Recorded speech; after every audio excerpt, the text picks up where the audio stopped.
तालिबान ने अफगानिस्तान में शासन करने के लिए एक प्लान तैयार कर लिया है। रॉयटर्स की खबर के मुताबिक तालिबान अफगानिस्तान पर रूलिंग काउंसिल के जरिए राज करेगा, लेकिन सभी अधिकार तालिबानी नेता हैबतुल्लाह के बाद ही रहेंगे, यानी वो ही सर्वे सर्वा होगा। इसके अलावा तालिबान अफगानिस्तानी सेना के पूर्व पायलट और सैनिकों को फिर से सेना में शामिल होने के लिए कहेगा।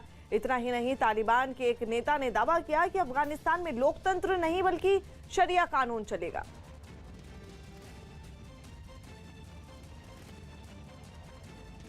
अफगानिस्तान का झंडा नहीं बदले जाने की मांग कर रहे लोगों पर तालिबान के लड़ाकों ने फायरिंग कर दी। इस फायरिंग में 3 लोगों की मौत और कई लोगों के घायल होने की खबर है। वहां के जलालाबाद में लोग ये मांग करते हुए सड़कों पर उतर आए कि उनके देश का झंडा न बदला जाए और सरकारी इमारतों पर अफगानिस्तान का झंडा लगे, न कि तालिबान का। और इसी बात से तालिबान के लड़ाके इतने चिढ़े कि जलालाबाद में उन्होंने निहत्थे लोगों पर फायरिंग कर दी और चारों तरफ गोलियों की तड़तड़ाहट की आवाज गूंजने लगी। तालिबान की इस हरकत से एक बार फिर यह बात जग जाहिर हो गई कि वो सुधरने का लाख दिखावा कर लें, लेकिन उनकी फितरत नहीं बदली है। तालिबान ने जिस जगह पर गोलियां चलाईं, वहां कुछ देर पहले लोग अफगानिस्तान का झंडा लेकर प्रदर्शन कर रहे थे, लेकिन जैसे ही उन पर गोलियां बरसी, वो घबराकर यहां वहां भागने लगे।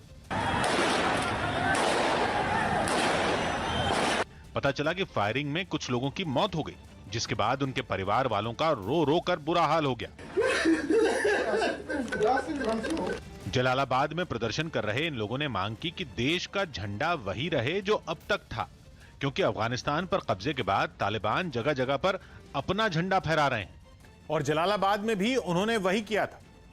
काबुल पर कब्जे के बाद तालिबान ने कई इमारतों पर अपना झंडा लगा दिया था, जिसका विरोध शुरू हो गया और अलग अलग जगहों पर लोगों ने तालिबान से सीधा मुकाबला करने का फैसला किया, जिससे जुड़ी कई ऐसी तस्वीरें सामने आईं जिनसे जाहिर हो गया कि अफगानिस्तान के नेता भले ही हार मान गए हों, लेकिन अब भी वहां ढेरों लोग ऐसे हैं जिन्होंने हार नहीं मानी है। जलालाबाद के एक वीडियो में तो कुछ लोग एक इमारत पर फिर से अफगानिस्तान का झंडा लहराते नजर आए। इसके अलावा लोगों ने अफगानिस्तान का झंडा लेकर मार्च भी निकाला। ये लोग बेधड़क सड़कों पर निकले और ऊंची ऊंची जगहों से देश का झंडा दिखाकर संदेश दिया कि वो तालिबान के आगे नहीं झुकने वाले। अफगानिस्तान का राष्ट्रीय ध्वज 3 रंगों लाल, हरे और काले से बना है, जबकि तालिबान का झंडा सफेद है और अफगानिस्तान पर कब्जे के बाद वो जगह जगह अपना झंडा लेकर ये दिखा रहे हैं कि अब वहां उनका नियम कानून चलेगा। अफगानिस्तान पर कब्जे के बाद तालिबान ने वहां सरकार बनाने की कोशिश तेज कर दी। तालिबान कमांडर अब्दुल गनी बरादर अफगानिस्तान पहुंच चुका है और माना जा रहा है कि वही तालिबान के शासन वाले अफगानिस्तान का राष्ट्रपति बनेगा। बरादर अभी तक कतर की राजधानी दोहा में था, जहां से वो सीधा कंदहार पहुंचा। अब्दुल गनी बरादर जब अपने प्रतिनिधिमंडल के साथ विमान से कंदहार एयरपोर्ट पर उतरा तो वहां उसका जबरदस्त स्वागत हुआ। उसे देखते ही तालिबान के लड़ाके खुशी से झूम उठे। उन्होंने उसे घेर लिया और नारे लगाते हुए आगे बढ़े। अब्दुल गनी बरादर को अफगानिस्तान का अगला राष्ट्रपति कहा जा रहा है और जब उसका काफिला सड़कों पर शान शौकत के साथ निकला तो इस बात का अंदाजा भी लगने लगा। जगह जगह तालिबान के लड़ाकों ने उसका वैसा ही स्वागत किया जैसा कंदहार एयरपोर्ट पर हुआ था। अब्दुल गनी बरादर के अफगानिस्तान में कदम रखते ही नई सरकार बनने की कोशिशें भी तेज हो गईं। काबुल पर कब्जे के बाद पहली प्रेस कॉन्फ्रेंस करने आए तालिबान ने इस बात के साफ संकेत दिए। सियासी जोड़क मंज तरासी और यो कवि इस्लामी हरकीज और अफगान तदी मनल वर्ड निजाम बोले। पता चला है कि तालिबान के कमांडर और अफगानिस्तान के पूर्व राष्ट्रपति हामिद करजई की मुलाकात हुई है, जिसे वहां एक मिलीजुली सरकार बनाने की कवायद माना जा रहा है। इस बीच अमेरिकी सरकार ने अफगानिस्तान पर कब्जा कर चुके तालिबान को तगड़ा झटका दिया। News18.com की रिपोर्ट है कि अमेरिकी सरकार ने अमेरिका के बैंकों में मौजूद अफगान सरकार के बैंक खातों को सीज कर दिया और यह फैसला इसलिए लिया गया ताकि तालिबान के आतंकी उन खातों में जमा पैसों को न निकाल सकें। बैंक खाते सीज करने के साथ ही यह बयान भी जारी किया गया कि अमेरिका बैंकों में जमा अफगान सरकार की संपत्ति को तालिबान को नहीं सौंपेगा। तालिबान के कब्जे से पहले ही अफगानिस्तान बहुत हद तक अमेरिका की आर्थिक मदद पर निर्भर था और बैंक खातों को सीज करने से अफगानिस्तान के सामने नई मुश्किलें खड़ी हो सकती हैं। अफगानिस्तान में बिगड़े हालात पर विदेश मंत्री एस जयशंकर ने बड़ा बयान दिया। उन्होंने अफगानिस्तान से भारतीयों की वापसी प्राथमिकता बताई।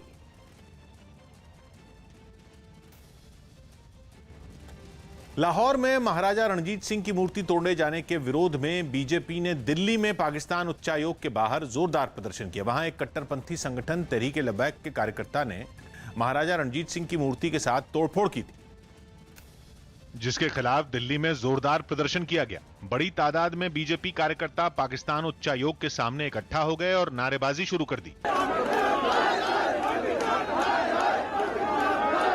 कार्यकर्ताओं को रोकने के लिए वहां बड़ी तादाद में सुरक्षा कर्मी तैनात कर दिए गए, लेकिन प्रदर्शनकारी इन जवानों से ही भिड़ गए। धक्का मुक्की शुरू हो गई। गुस्साए बीजेपी कार्यकर्ता बैरिकेड पार करके अंदर घुसने की कोशिश करने लगे। दिल्ली बीजेपी के अध्यक्ष आदेश गुप्ता खुद ही बैरिकेड के ऊपर चढ़ गए। इसके बाद तो कई और कार्यकर्ता ऊपर चढ़ने लगे। हालात बिगड़ते देख पुलिस ने भी मोर्चा संभाल लिया। बीजेपी कार्यकर्ताओं ने महाराजा रणजीत सिंह अमर रहें के नारे लगाए और पाकिस्तान से आरोपियों पर कार्रवाई करने की मांग की। ऐसे मानसिकता के लोगों को गिरफ्तार करके उनको सजा मिलनी चाहिए। वहां काफी देर तक हंगामा चलता रहा। बाद में पुलिस ने सभी को हिरासत में लेकर वहां से दूर भेज दिया। सीएम योगी आज टोक्यो ओलंपिक्स में पदक विजेताओं को सम्मानित करेंगे। खिलाड़ियों को सम्मानित करने के लिए अटल बिहारी वाजपेयी इकाना स्टेडियम में कार्यक्रम रखा गया है। ओलंपिक्स में गोल्ड मेडल जीतने वाले नीरज चोपड़ा लखनऊ पहुंच चुके हैं, वहां उनका स्वागत किया गया। योगी सरकार ओलंपिक में स्वर्ण पदक जीतने वाले नीरज चोपड़ा को 2 करोड़ और रजत पदक विजेता को 1.5 करोड़ रुपए देगी। तो वहीं कांस्य पदक जीतने वाले खिलाड़ियों को 1-1 करोड़ रुपए देकर सम्मानित किया जाएगा। इतना ही नहीं, योगी सरकार 4 दशक बाद हॉकी में कांस्य पदक जीतने वाली भारतीय टीम के हर खिलाड़ी को 1-1 करोड़ रुपए देगी। इतना ही नहीं, ओलंपिक्स में शानदार प्रदर्शन करने वाली महिला हॉकी टीम को भी 1-1 करोड़ रुपए दिए जाएंगे। इस वक्त इकाना स्टेडियम में हम आपको ले आए हैं, जहां पर तैयारियां जो हैं वो अपने अंतिम चरण में हैं। आप देख सकते हैं कि विशालकाय पंडाल बनकर तैयार है और हज़ारों की तादाद में लोगों को भी निमंत्रण दिया गया है। बहुत चुनिंदा लोगों को बुलाया गया है और उनको इस कार्यक्रम में शामिल कराया जाएगा। किसी भी तरह की चूक न रह जाए, उसके लिए खुद जो आला अफसरान हैं वो मौके पर मौजूद हैं और सीधे तौर पर इकाना स्टेडियम में बैठने से लेकर के, और चूँकि बरसात का मौसम है इसके लिए जो वाटरप्रूफ पंडाल है उसकी भी व्यवस्थाएं की गई हैं। जितने भी दर्शक हैं उनको उन दीर्घाओं में बिठाया जाएगा और उस दीर्घा में बिठाने के साथ ही लोग इस पूरे कार्यक्रम को जो है वो देख पाएंगे। कार्यक्रम के जरिए उत्तर प्रदेश सरकार एक बड़ा जो संदेश है वो देना चाहती है कि उत्तर प्रदेश में खेल प्रतिभा की कोई कमी नहीं है और खेल में बेहतरीन प्रदर्शन करने वालों को सरकार जो है वो सम्मान देकर उनका मनोबल बढ़ाएगी। कैमरा पर्सन उपेंद्र के साथ मोहम्मद शबाब, न्यूज़ 18 लखनऊ।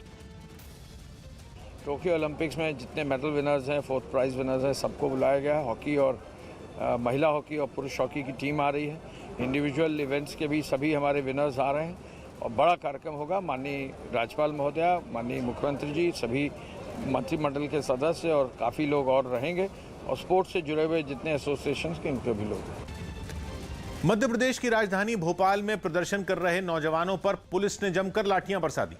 नौकरी की मांग कर रहे ये प्रदर्शनकारी सरकार को घेरने के लिए अच्छी खासी तादाद में सड़क पर जुटे, जिन्हें पुलिस की लाठियों का सामना करना पड़ा। वहां से जो तस्वीरें सामने आई उनमें बड़ी संख्या में नौजवान लाल परेड ग्राउंड के सामने प्रदर्शन करते दिखे। जब पुलिस ने उन्हें वहां से हटाने की कोशिश की तो वो जाने को तैयार नजर नहीं आए, जिसके बाद पुलिस ने उन पर सख्ती बरती और उन्हें दौड़ा दौड़ा कर पीटना शुरू कर दिया। पुलिस की लाठियों से बचने के लिए कुछ प्रदर्शनकारी ग्राउंड की बाउंड्री वॉल पर चढ़ गए। इसके बाद पुलिस वालों ने हंगामा कर रहे लोगों को हिरासत में लेकर अपनी बस में बैठाना शुरू कर दिया। विरोध किया, उन पर सख्ती बरती गई। सरकार से नौकरी की मांग कर रहे नौजवानों ने पुलिस की कार्रवाई पर नाराजगी जताई। मध्य प्रदेश का नौजवान चुप नहीं बैठेगा, ये तानाशाही है। इस हंगामे के बाद एक पुलिस अधिकारी सामने आए और लाठीचार्ज क्यों किया गया इस पर सफाई दी। ट्रैफिक था वो भी काफी डिस्टर्ब हुआ था, काफी लॉ एंड ऑर्डर की कंडीशन थी। जब इनको रोका गया तो इन लोगों के द्वारा जो है हमारे पुलिसकर्मियों पर भी हमला किया गया। इस बवाल के बाद कांग्रेस ने ट्वीट कर लाठीचार्ज के बहाने शिवराज सरकार को आड़े हाथ लिया। ग्रीस की राजधानी एथेंस के जंगलों में पिछले कई दिनों से लगी आग के फैलने से रिहायशी इलाकों पर खतरा मंडराने लगा है। प्रशासन ने एहतियातन आसपास के कुछ इलाकों को खाली करवा लिया और इसके साथ ही आग बुझाने की कोशिश भी तेज कर दी गई। इस काम में जुटे कई हेलीकॉप्टर आसमान से आग पर पानी की बौछार करते दिखाई दिए।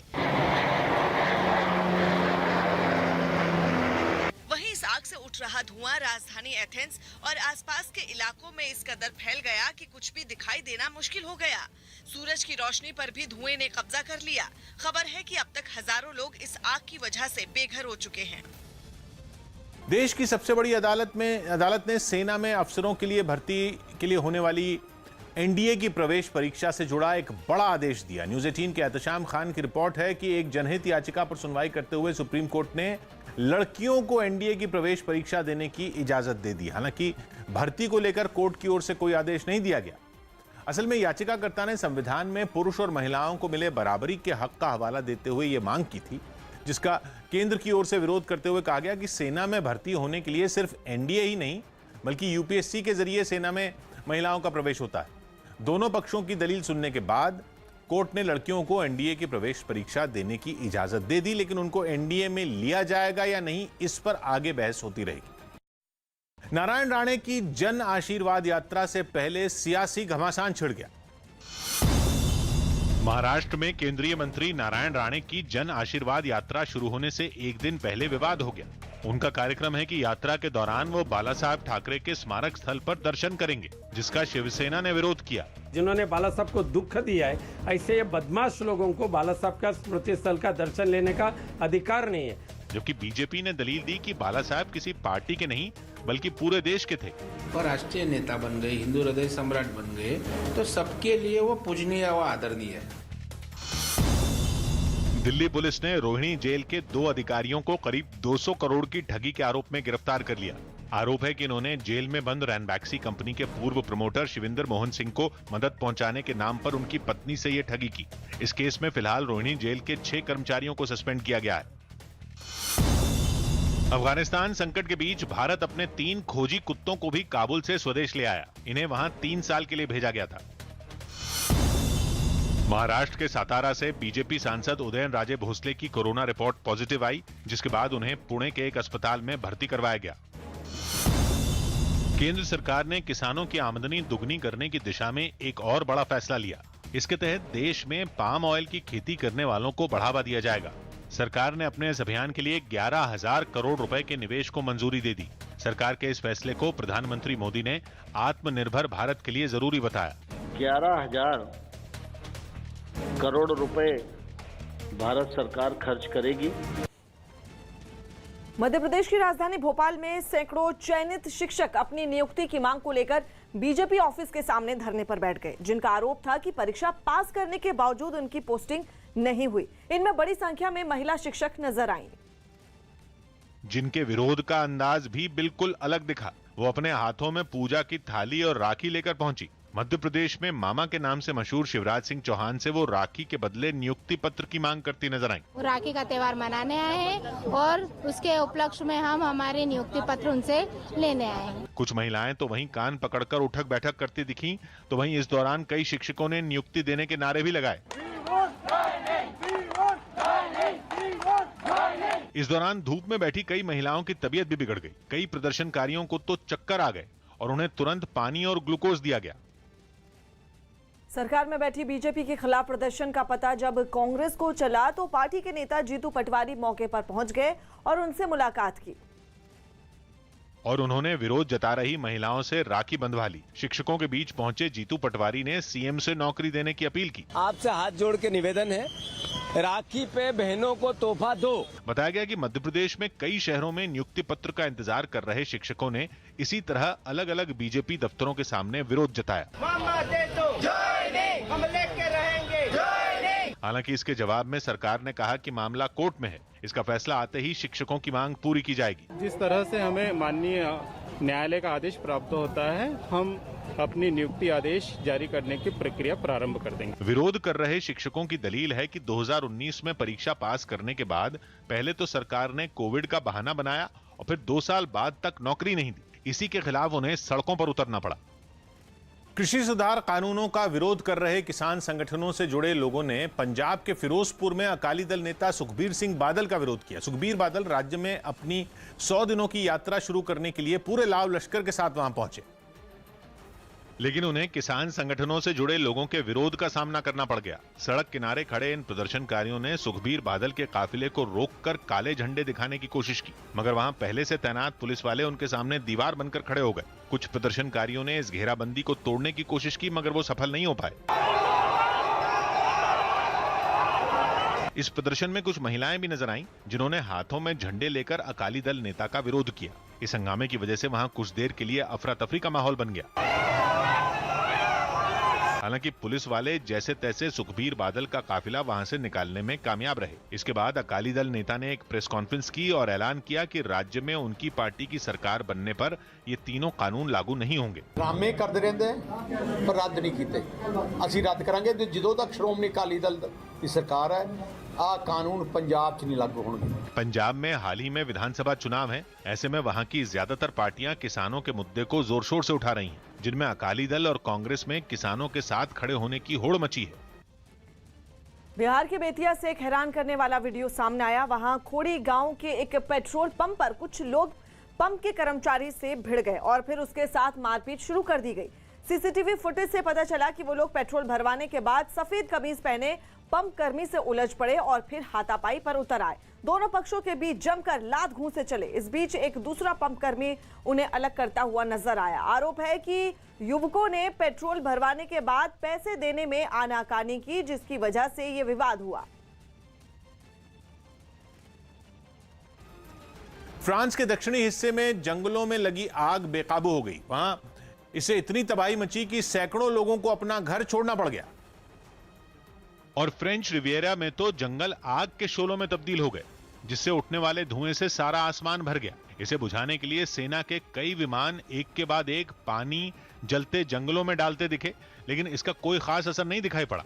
आग को बुझाने के लिए दमकल विभाग की टीमें वहां मुस्तैद दिखी। फायर ब्रिगेड की कई गाड़ियों को वहां पहुंचा दिया गया। कुछ दमकल कर्मी तो धधकते जंगलों के बीच पानी की बौछार करते नजर आए, जो मोटे मोटे पाइपों के साथ जंगल में घुसे और अपनी जान की परवाह किए बिना आग बुझाने के लिए काफी देर तक मशक्कत करते रहे। ये सिलसिला रात में भी जारी रहा। रात में तो इस जंगल में आग की लपटों और धुएं के अलावा कुछ दिखाई नहीं पड़ा। दमकल के लोगों ने अपने हेलमेट पर टॉर्च लगाकर आग बुझाने का काम जारी रखा। सोमवार से धधकते जंगलों को हवा ने और बढ़ावा दिया, जिसके बाद इसे बुझाना और मुश्किल हो गया। बिहार के समस्तीपुर से डरा देने वाली तस्वीरें सामने आई। वहां पुराने विवाद पर दो पक्षों के बीच जमकर मारपीट हो गई, जिसमें कई लोग घायल हो गए। बताया गया कि उस विवाद की शिकायत एक पक्ष ने थाने में जाकर दी, जिसकी खबर मिलते ही दूसरा पक्ष आपे से बाहर हो गया और डंडों के साथ उस पक्ष के लोगों पर हमला कर दिया। सामने आई तस्वीरों में वो लोग बीच बाजार में मारपीट करते दिखाई दिए। दूसरे पक्ष ने भी लड़ाई शुरू कर दी, जिससे बाजार में अफरा तफरी मच गई। दोनों पक्षों के कई लोग आपस में हाथापाई करते दिखाई दिए। वहीं एक मोटरसाइकिल जमीन पर गिरी नजर आई। काफी देर तक ये हंगामा चलता रहा। इस मारपीट में कई लोगों को चोटें आईं, जिन्हें बाद में अस्पताल में भर्ती कराना पड़ा। टोक्यो ओलंपिक्स में शानदार प्रदर्शन करने वाले खिलाड़ियों की प्रधानमंत्री नरेंद्र मोदी से हुई मुलाकात का वीडियो अब सामने आया। इस मुलाकात में पीएम और खिलाड़ियों के बीच दिलचस्प बातचीत हुई। ये मुलाकात 2 दिन पहले दिल्ली में प्रधानमंत्री आवास पर हुई थी, जिसका वीडियो खुद पीएम ने ट्वीट किया, जिसमें दिखा कि जैसे ही प्रधानमंत्री खिलाड़ियों के बीच पहुंचे तो सभी खिलाड़ियों ने तालियां बजाकर उनका जोरदार स्वागत किया। इसके बाद शुरू हुआ खिलाड़ियों से मुलाकात का दौर, जिसमें सबसे पहले गोल्ड मेडल जीतने वाले नीरज चोपड़ा पीएम से मिले और उन्हें अपना ऑटोग्राफ किया हुआ भाला गिफ्ट किया। तो प्रधानमंत्री ने भी नीरज से भाले को नीलाम करने की बात लगे हाथ पूछ ली। ये मैं ऑक्शन कर देता हूँ, चलेगा? फिर तो एक एक कर खिलाड़ी आते गए और प्रधानमंत्री नरेंद्र मोदी से मिलते गए। इस मुलाकात में पीवी सिंधु ने बैडमिंटन रैकेट दिया तो मुक्केबाज लवलीना बोरगोहेन ने अपने बॉक्सिंग ग्लव्स उनको दिए। हॉकी टीम की ओर से ऑटोग्राफ की हुई एक हॉकी स्टिक पीएम को भेंट की गई। बीच बीच में प्रधानमंत्री ने इन खिलाड़ियों से उनका हालचाल जाना और आगे की तैयारियों पर भी बात की। कैसी आप? अब आपका पीठ का दर्द ठीक हो गया? इतना ही नहीं, इस मुलाकात में खिलाड़ियों से हंसी मजाक के हल्के फुल्के पल भी आए। ये सभी लोग जब खाने की टेबल पर पहुंचे तो प्रधानमंत्री ने वहां भी बातचीत में इनको कई अहम सुझाव दिए। विजय तुम्हारे सर पे नहीं चढ़ता है और दूसरा मैंने देखा है कि पराजय तुम्हारे मन में नहीं बैठता है। प्रधानमंत्री के साथ खिलाड़ियों की इस मुलाकात पर पूर्व क्रिकेटर कपिल देव ने एक ट्वीट किया, जिसमें उन्होंने पीएम की इस पहल की जमकर तारीफ की और खेल जगत की तरफ से उनका शुक्रिया अदा किया। मध्य प्रदेश के इंदौर से रोंगटे खड़े कर देने वाला वीडियो सामने आया। वहां चलती ट्रेन में चढ़ने की कोशिश कर रही एक महिला का पैर फिसल गया। बताया गया उसे अपने परिवार के साथ उदयपुर जाना था, लेकिन इंदौर रेलवे स्टेशन पहुंचने में उसे देर हो गई, जिसके बाद उसने चलती ट्रेन में चढ़ने की कोशिश की। सामने आए वीडियो में दिखा कि उस महिला का पति अपने बच्चे के साथ ट्रेन में पहले चढ़ गया। बाद में उस महिला ने भी ऐसा करना चाहा, लेकिन उसका संतुलन बिगड़ गया, जिससे वो ट्रेन और प्लेटफॉर्म के बीच गिर गई। उस महिला के नीचे गिरते ही उसके साथ आए लोगों ने तुरंत उसे पकड़ना चाहा। ये देखकर आरपीएफ के कई जवान दौड़ते हुए वहां पहुंचे। हालांकि तब तक ट्रेन भी रुक गई। इसके बाद सबने मिलकर उसे प्लेटफॉर्म पर खींच लिया। तुरंत ही हमारे लेडी कांस्टेबल ने उसको एकदम अलर्ट रह के और फिर उसकी सहायता की। इस हादसे की वजह से महिला को काफी चोटें आईं। पेगासस जासूसी मामले में सुप्रीम कोर्ट ने पश्चिम बंगाल सरकार को नोटिस जारी किया। न्यूज़ 18 के एहतशाम खान की रिपोर्ट है कि सुप्रीम कोर्ट नोटिस जारी कर पश्चिम बंगाल सरकार से पेगासस मामले की जांच पर सुप्रीम कोर्ट ने जवाब मांगा। असल में पश्चिम बंगाल सरकार ने 2 रिटायर्ड जजों की कमेटी बनाई है जो इस मामले की जांच कर रही है। इस पर सुप्रीम कोर्ट में एक याचिका दायर की गई और कहा गया कि जब सुप्रीम कोर्ट मामले की सुनवाई कर रही है तो फिर राज्य सरकार की जांच कमेटी गैर संवैधानिक घोषित होनी चाहिए। इसी याचिका पर सुप्रीम कोर्ट ने राज्य सरकार से जवाब मांगा। हालांकि कोर्ट ने जांच कमेटी पर रोक लगाने से इनकार कर दिया। तालिबान की तारीफ करने के आरोपी समाजवादी पार्टी के सांसद शफीकुर रहमान बर्क पर केस दर्ज किया गया। तालिबान की तारीफ करने के आरोप में घिरे समाजवादी पार्टी के सांसद शफीकुर रहमान बर्क अपने बयान से पलट गए और सफाई दी कि उनके बयान को तोड़ मरोड़ कर पेश किया गया। ये जो झूठा मेरे खिलाफ इल्जाम लगाया जा रहा है, ये बिल्कुल गलत है इल्जाम मेरे खिलाफ। मैंने कोई बयान ऐसा नहीं दिया। लेकिन तालिबान की तारीफ से बढ़ के बीजेपी नेता राकेश सिंघल ने यूपी की संभल कोतवाली में शफीकुर रहमान बर्क समेत 2 और नेताओं के खिलाफ एफआईआर दर्ज कराई और कड़ी कार्रवाई की मांग की। जिस प्रकार के बयान बार बार बोल रहे हैं डॉक्टर शफीकुर बर्क, वो एक तरीके से राष्ट्रद्रोही श्रेणी में आता है। All India Muslim personal law board के प्रवक्ता सज्जाद नुमानी तालिबान का समर्थन कर घिर गए। उन्होंने अफगानिस्तान पर तालिबान के कब्जे को न सिर्फ जायज ठहराया बल्कि उनकी जमकर तारीफ भी की। हालांकि all India Muslim personal law board ने नुमानी के इस बयान से खुद को अलग कर लिया। ये एक हिंदी मुसलमान आपको सलाम करता है, आपकी अजमत को सलाम करता है, आपकी जुरत और हौसले को सलाम करता है। सज्जाद नुमानी के इस बयान पर शिया धर्मगुरु यासूब अब्बास भी भड़क गए और उन्होंने तालिबान का समर्थन करने वालों को आड़े हाथ लिया। ऑल इंडिया शिया पर्सनल बोर्ड हरगिज़ ये बर्दाश्त नहीं करेगा कि तालिबान की हिमायत भी करो और हिंदुस्तान में रहो। कांग्रेस नेता तारिक अनवर ने भी सज्जाद नुमानी के बयान को गलत ठहराया। मेरा ख्याल है इस तरह के विवादित बयान से बचना चाहिए। अभी पिछले साल दिल्ली हिंसा में शहीद हुए हेड कांस्टेबल रतन लाल के नाम पर वीरता पुरस्कार दिया जाएगा। पुलिस कमिश्नर राकेश अस्थाना ने उत्तर पूर्व दिल्ली में यह ऐलान किया जहां यह हिंसा हुई थी। उन्होंने बताया कि अब सांप्रदायिक सौहार्द बनाए रखने के लिए पुलिस के जवानों को ये वीरता मेडल दिया जाएगा। अफगानिस्तान छोड़कर भागे राष्ट्रपति अशरफ गनी और दूसरे नेताओं की मुश्किल बढ़ गई। ताजिकिस्तान में अफगानिस्तान के दूतावास ने इंटरपोल से इन नेताओं को गिरफ्तार करने की अपील की। अफगानिस्तान के दूतावास का आरोप है कि अशरफ गनी और उनके सहयोगी अफगानिस्तान की जनता की कमाई हड़प कर फरार हुए हैं। राजस्थान के करौली से दिल दहला देने वाली तस्वीरें सामने आई है। वहां एक चलती कार में अचानक आग लग जाने से हड़कंप मच गया। बताया गया कि उसमें सवार लोगों ने जैसे तैसे उतरकर अपनी जान बचाई, जिससे एक बड़ा हादसा टल गया, लेकिन उनकी कार आग में पूरी तरह घिर गई। वहां से सामने आई एक तस्वीर में कार से आग की ऊंची लपटें उठती नजर आई, जिसे देखकर उस सड़क से गुजर रहे लोग दहशत में आ गए। उन्होंने अपनी गाड़ियों को उससे दूर ही रोक लिया। अचानक गाड़ी में शॉर्ट सर्किट हुआ और उसमें तुरंत आग लग गई। हम बाल पूरी फैमिली से बड़े मुश्किल से बचे हैं। इसकी जानकारी मिलने के थोड़ी ही देर बाद दमकल की एक गाड़ी वहां पहुंची और आग बुझाने का काम शुरू कर दिया गया। तब तक आसपास के कई लोग वहां जुट गए और इस कार्रवाई को देखने लगे। इस हादसे की वजह से एक तरफ की सड़क पर ट्रैफिक जैम हो गया। मौसम की टेढ़ी चाल ने एक बार फिर अमेरिका में उथल पुथल मचा दी। उसके दक्षिण पूर्व में मौजूद कुछ राज्यों में तूफान ने तांडव मचा दिया, तो वहीं मानचित्र के दूसरे छोर पर बसे एरिजोना राज्य में बादल ऐसे बेहिसाब बरसे कि अचानक बाढ़ आ गई।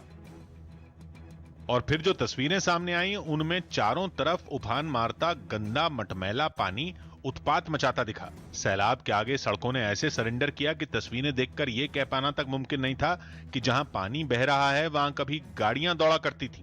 रेत की बोरियों का ढेर रखकर पानी का रास्ता रोकने की कोशिश तो की गई, लेकिन सैलाब अपनी ताकत से उन्हें भी तबाह करने पर आमादा दिखा। इसी इलाके में जंगल की आग ने जमीन को झुलसा दिया था, लेकिन इस बार वहां महज 1 घंटे में 3 इंच से ज्यादा बारिश हो गई, जो कि इस इलाके में अब तक की सबसे भारी बारिश थी। It's terrifying and it's going to happen again and again and again until something is done. तो वहीं एरिजोना के पूर्व में 3000 किलोमीटर दूर जॉर्जिया राज्य से आई तस्वीरों में तूफान के कहर में हर तरफ कोहराम मचा दिखा। बेरहम बवंडरों और बारिश ने बड़े बड़े पेड़ उखाड़ कर रख दिए। बिजली के खंभों को भी नुकसान पहुंचा, जिसकी वजह से हजारों लोगों को बिना बत्ती के गुजारा करना पड़ा। ओडिशा के नयागढ़ जिले से एक आदिवासी शख्स ने पहाड़ों को काटकर वहां रास्ता बना दिया, जिसके बाद उसे ओडिशा का दशरथ मांझी कहा जाने लगा। इस रास्ते की लंबाई 3 किलोमीटर बताई गई, जिसे बनाने में हरिहर नाम के इस आदमी को 30 साल का लंबा वक्त लगा। उसने अपने भाई और कुछ गांव वालों की मदद से इसे तैयार किया।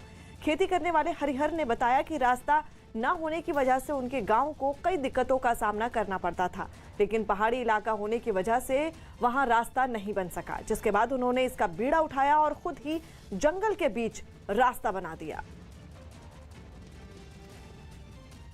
जम्मू कश्मीर के कुलगाम में एक दिन पहले हुई बीजेपी नेता जावेद अहमद डार की हत्या पर लोगों का गुस्सा भड़क गया। आतंकियों की कायराना हरकत के खिलाफ जम्मू में डोगरा फ्रंट नाम के संगठन से जुड़े कई कार्यकर्ता सड़कों पर उतर आए और उन्होंने आतंकियों के मददगार पाकिस्तान को इस हमले के लिए जिम्मेदार ठहराते हुए प्रदर्शन किया। बीजेपी नेता की हत्या से गुस्साए लोगों ने पाकिस्तान के प्रधानमंत्री इमरान खान की तस्वीर जलाकर खूब नारेबाजी भी की। इमरान खान, इमरान खान। प्रदर्शन कर रहे लोगों ने सरकार से मांग की कि इस बार पाकिस्तान को ऐसा सबक सिखाया जाए कि वो कभी न भूले। अब तालिबान के पीछे चल पड़ा है, इसलिए एक ही बार आर या पार। पाकिस्तान के खिलाफ प्रदर्शन कर रहे लोगों ने तिरंगा लहराते हुए बीजेपी नेता की हत्या के विरोध में मोर्चा संभाला। छत्तीसगढ़ के कोरिया से चौंकाने वाली कुछ तस्वीरें सामने आई हैं। वहां बाढ़ के पानी में 4 लोग फंस गए, जिन्हें बचाने के लिए पुलिस की टीम वहां पहुंची और इसके लिए उन्होंने लकड़ी की कुछ सीढ़ियों को जोड़ा। वहां से जो तस्वीरें सामने आई उनमें इन्हीं सीढ़ियों के जरिए बाढ़ में फंसे लोगों को एक छोर से दूसरे तक रस्सियों को पकड़कर पानी को पार करते देखा गया। इस दौरान नीचे तेज बहाव में पानी बहता रहा। उनकी कमर के चारों तरफ भी रस्सी बांधी गई ताकि अगर उनका संतुलन बिगड़े तो वो पानी के साथ बहते ना चले जाए। उन रस्सियों को पकड़ने का काम दोनों तरफ खड़े लोगों ने किया और इसी तरह बाढ़ में फंसे 4 लोगों की जान बचाई गई। कोरोना की वजह से लागू लॉकडाउन में भी मध्य रेलवे ने कबाड़ बेचकर करोड़ों की कमाई कर ली। News18.com की रिपोर्ट है कि मध्य रेलवे ने अलग अलग रेलवे परिसरों में मौजूद कबाड़ को बेचकर 391 करोड़ रुपए से ज्यादा कमा लिए, जिससे न केवल रेलवे की कमाई हुई बल्कि रेल परिसरों को साफ रखने में भी मदद मिली। ऐसा मध्य रेलवे के जीरो स्क्रैप मिशन के तहत किया गया, जिसका मकसद मध्य रेल के हर जोन को कबाड़ से छुटकारा दिलाना है। बताया गया कि साल 2020-21 में कबाड़ के जरिए मध्य रेलवे ने जो कमाई की वो बीते 15 साल में सबसे ज्यादा है। यही नहीं, इनमें 8 करोड़ 65 लाख रुपए कबाड़ की ऑनलाइन नीलामी के जरिए कमाए गए। अब मध्य रेलवे ने साल 2021-22 में कबाड़ से 400 करोड़ रुपए कमाने का लक्ष्य रखा है। मैं हूं किशोर अजवाणी। आज की ताजा खबर जारी है।